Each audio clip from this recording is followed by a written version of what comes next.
Hoje eu quero conversar com você um pouquinho sobre um momento da vida de José. José é o chamado José do Egito, lembra? E eu creio que esse é o momento crucial nessa história maravilhosa. E não só crucial porque é historicamente incrível, mas porque fala muito ao nosso coração. Fique ligado.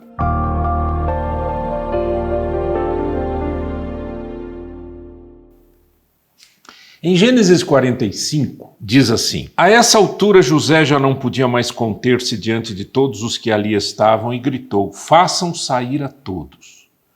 Assim ninguém mais estava presente quando José se revelou a seus irmãos. E ele se pôs a chorar tão alto que os egípcios o ouviram e a notícia chegou ao palácio do faraó. Então disse José a seus irmãos: Eu sou José. Meu pai ainda está vivo.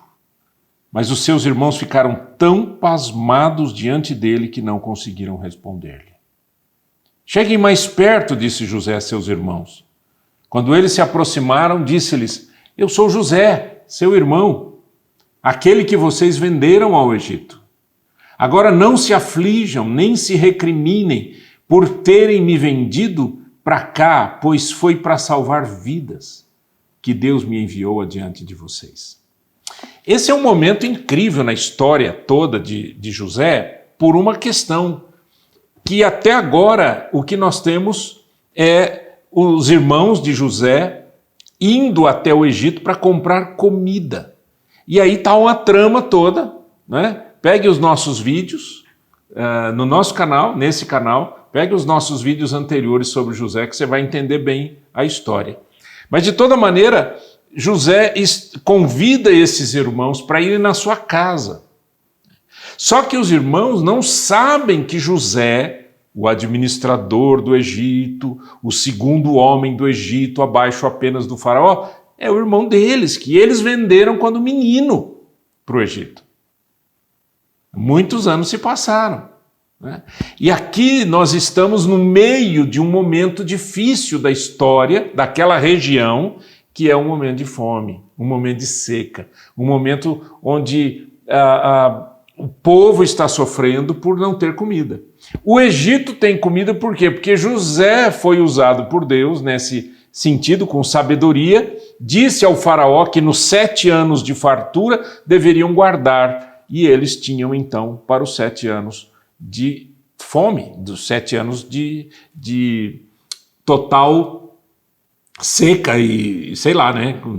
Planta não colhe, não cai chuva. Essa é a vida da gente, né? Na verdade, nós temos altos e baixos, né? Nós temos momentos de fartura, momentos de escassez, nós temos momentos em que as coisas vão bem, momentos em que as coisas não vão tão bem. E nesse momento em que José se revela aos seus irmãos, é o momento da escassez. Ele diz até: 2 anos se passaram, mas ainda faltam mais 5, porque são 7 anos de escassez. 7 anos de abundância, 7 anos de escassez. E é nesse momento que os irmãos ficam sabendo que aquele homem temido, aquele homem que até então eles estavam morrendo de medo de serem presos, de serem escravizados, etc., era o José que eles tinham vendido quando menino, quando jovem, quando adolescente, e que passou por toda uma luta dentro do Egito até revelar o sonho do faraó e se tornar, então, esse administrador. Nesse momento, o que é que nós temos aqui? Olha aqui. Nós temos aqui uma situação muito difícil. Qual é? Os irmãos de José, ao saberem que José está vivo, eles entram em choque. Por que eles entram em choque? Porque eles venderam José e a narrativa que eles tinham no coração e que falaram para o seu pai Jacó era: José morreu. E eles acreditaram nessa mentira.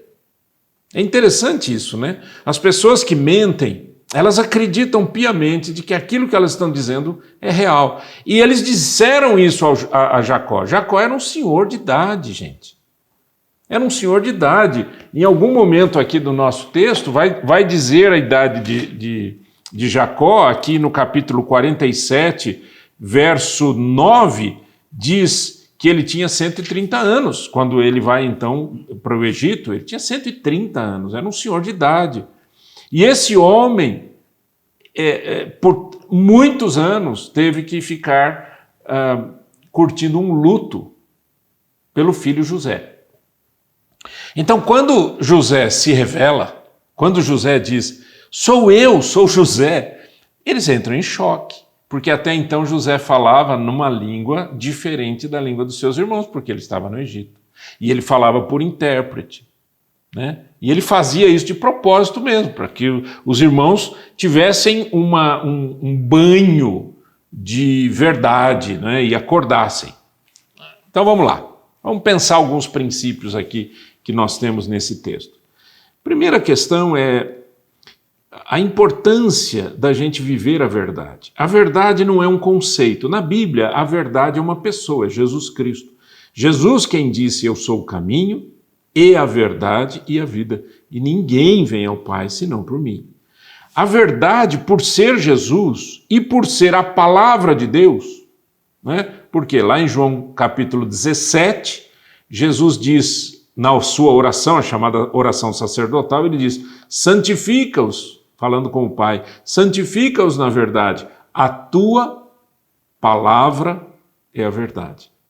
Então Jesus é a verdade, a palavra de Deus é a verdade, tudo que vem contra isso não é verdade, não é considerado correto diante de Deus. Então quando esses irmãos venderam José e mantiveram a mentira, ele morreu, para Jacó ele havia morrido. Para Jacó ele teve que passar por muitos anos um luto terrível, né? A tristeza, a angústia. E outra, José era filho de Raquel. Raquel era aquela mulher que deu maior alegria ao coração de Jacó, porque ele amava Raquel. Você lembra, naquela época, eles tinham filhos com algumas esposas, né, às vezes até concubinas. E no caso, Jacó teve filho com Lia, com Zilpa e com Raquel, mas ele amava Raquel. E a Raquel morreu. Né? Ela deu à luz a José e a Benjamim e morreu. Então, além de tudo, Jacó ainda sofria, porque José era aquele filho, né, que recordava a sua esposa amada. Outra coisa, José era aquele jovem que havia tido sonhos e havia compartilhado com os seus pais sonhos de que ele estaria em posição de proeminência, em posição de autoridade. Por isso os irmãos tinham muito ódio dele, tinham ciúmes tremendo e tinham ódio dele, né? Mas o que José fez naquele período, naquela época, quando estava com seus pais? Ele contou simploriamente, inocentemente, ingenuamente, ele contou os sonhos. Ele teve 2 sonhos. Os irmãos, com muito ódio, acabaram vendendo José. Agora, né, 17 anos depois, quase 20 anos depois dessa história de terem vendido, é que eles se deparam com o seu irmão. Quem é o seu irmão? O segundo homem no Egito. A angústia desses homens agora, ela é reversa.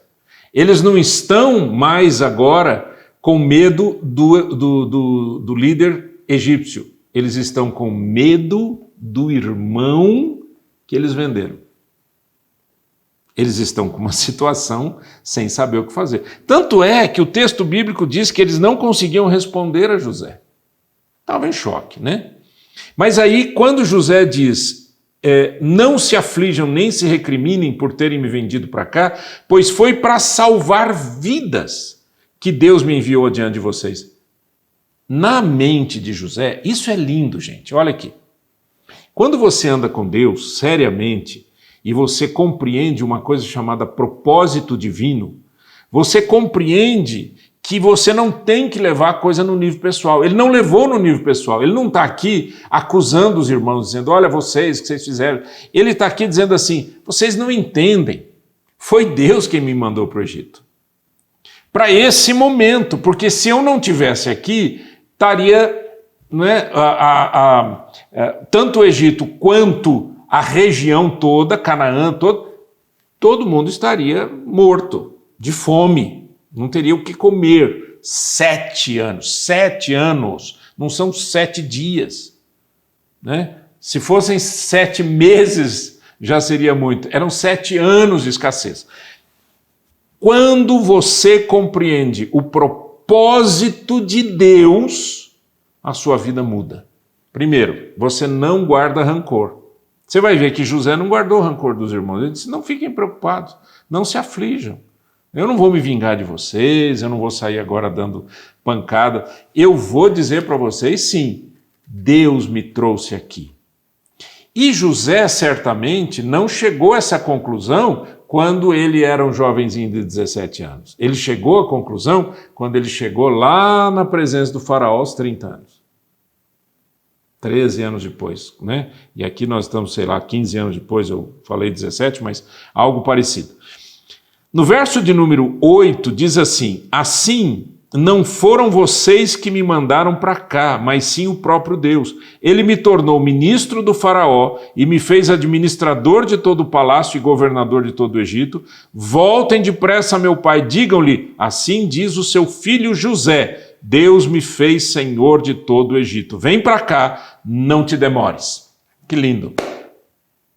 Esse texto é sempre um texto bastante emocionante, não é? Porque mostra um homem de Deus que não guardou rancor, que não estava com ódio dos seus irmãos, que amava muito o seu pai e que chegou o momento, né?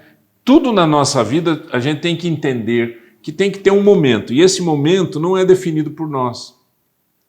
Se a gente pudesse ficar olhando no relógio dizendo tem que ser agora, a nossa vida seria um caos, porque nós não temos sabedoria.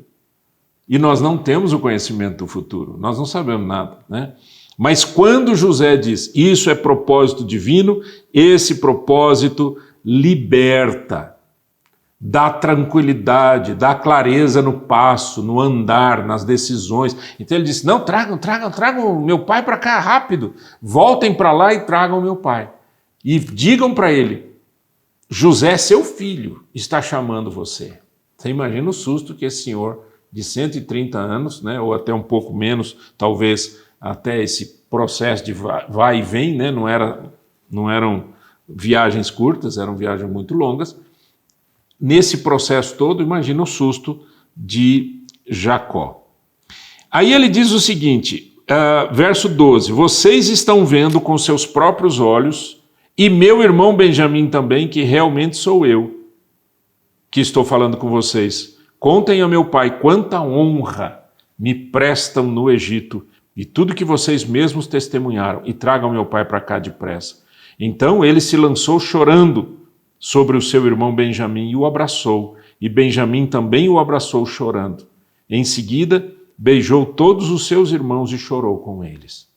E só depois os seus irmãos conseguiram conversar com ele. Que coisa linda! Que coisa linda, um coração que libera perdão, um coração que está pronto para abençoar, né? Sabe o que eu fico pensando? Eu fico pensando assim, quando José foi vendido pelos seus irmãos, antes de ser vendido, eles jogaram ele num buraco, numa vala lá, que ele certamente não conseguiria sair sozinho. É uma prisão, um buraco. E agora ele está na posição de autoridade que salvou milhares de pessoas. Milhares de pessoas. Porque você vai ver na leitura do texto, né, indo lá para frente nos capítulos de Gênesis, você vai ver como que José salvou o Egito, né, de toda essa fome, essa escassez, essa falta de comida, essa falta de possibilidades. Então, uma coisa que também me passa muito ao coração, além da questão do propósito de Deus na vida de uma pessoa, é o que Deus pode fazer que nós não podemos, né? Obviamente é um milagre. O milagre se estabelece exatamente nessa interpretação. Deus faz coisas que nós não podemos fazer. Ninguém podia resolver o problema da fome, ninguém podia resolver o problema da escassez. José não está resolvendo o problema da escassez.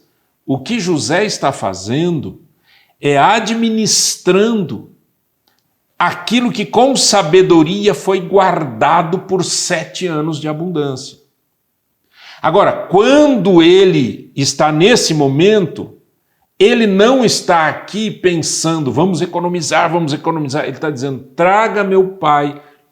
Ele fala com o faraó diz, pode trazer a família toda. E família toda, gente, era filho dos filhos, netos, servos, todo mundo venham todo mundo para cá.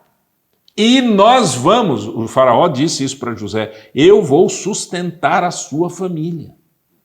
Era o mínimo que ele podia fazer por um homem que tinha trazido tanta sabedoria. Então, o que eu quero chamar a sua atenção é sobre a visão.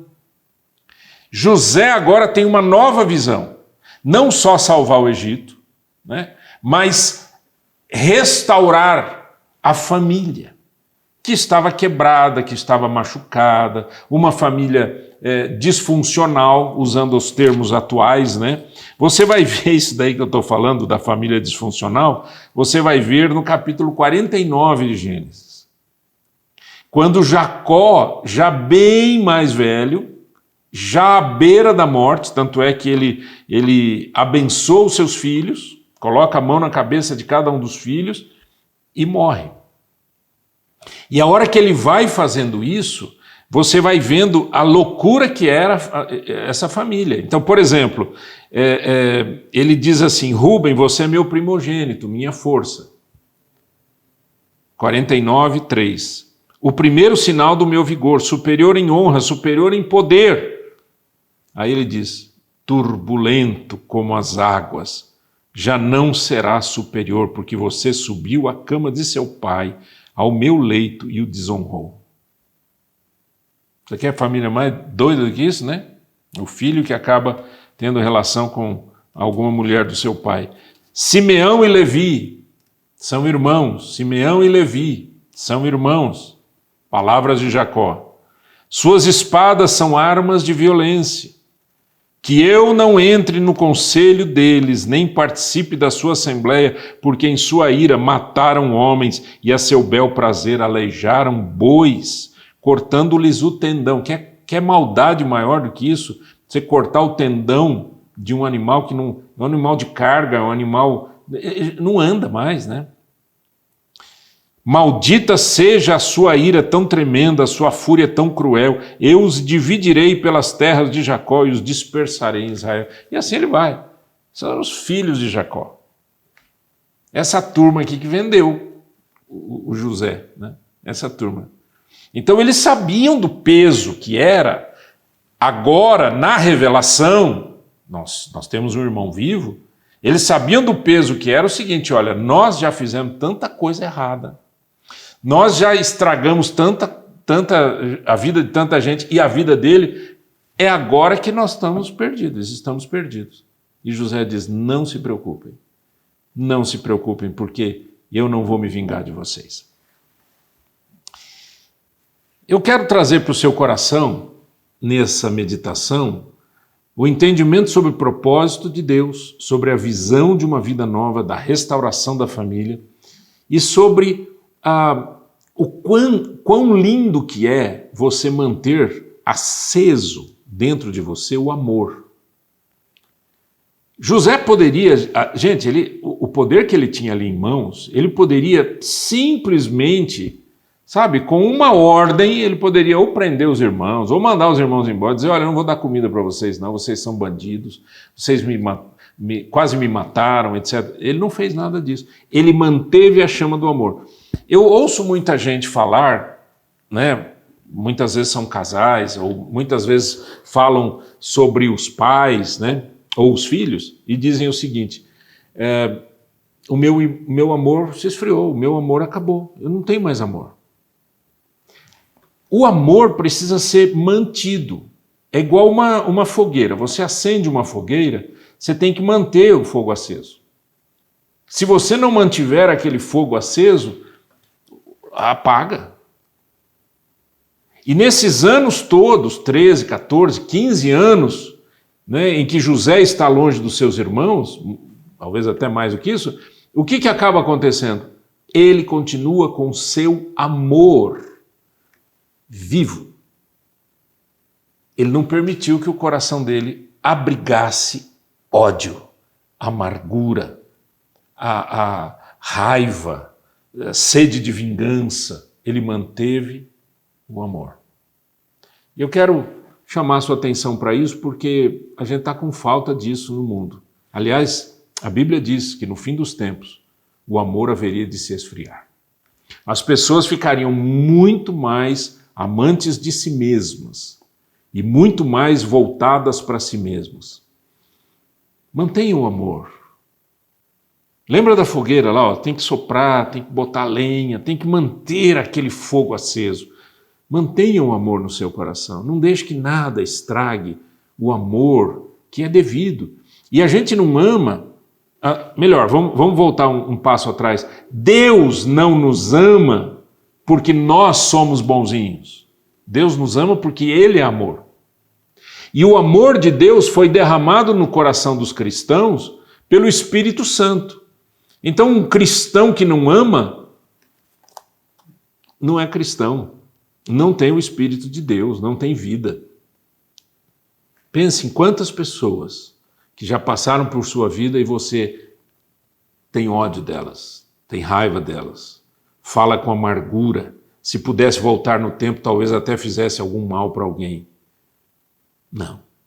A gente não ama porque as pessoas são boazinhas. A gente não ama porque as pessoas só fazem coisas boas. A gente ama porque o amor de Deus foi derramado em nosso coração pelo Espírito Santo que nos foi outorgado. Romanos capítulo 5. O que você vai escolher? Andar como José andou, em amor, em bondade, em perdão, em reconciliação, em entendimento do propósito de Deus, em visão de restauração, ou você vai andar contrário a tudo isso? Vamos orar? Eterno Pai, em nome do Senhor Jesus, muito obrigado por esse texto bíblico, Senhor. Muito obrigado por esse poder que tem na Tua palavra. A Tua palavra é a verdade. Alcança o coração de cada pessoa e ajuda-nos, ó Deus, a sermos muito melhores do que temos sido até hoje. Em nome de Jesus. Amém e amém.